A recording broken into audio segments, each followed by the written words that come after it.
नमस्कार दर्शक बंधु आपण मैंने राजजोग सीरियल रे देखा पाइबे जे पिला माने प्रसाद खाइबा पर समस्ते बांति हेबाकू लागिबे। सब देखिकी सोना कहबे कि हे भगवान ए सब कौन हैला पिला मानकर। अदिति कहबे कि बोधे फूड पॉइजन हे जाइछि।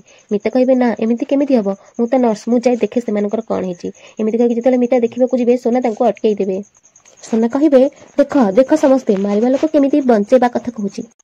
दिया कहबे कहीं भी मरी नाहांती, तमे मो मां को ऊपर मिछ आरोप लगौछ। या परे अदिति कहबे कि मिछ आरोप तम मां जो खाइबा तैयारी करथिले से सब खाइबा खाइकी ए छुआंक देह खराब हेलानी। मिता कहबे कि नाई नाई मु तो पिला मानक पई शुद्ध सात्विक भोजन बनैथिली।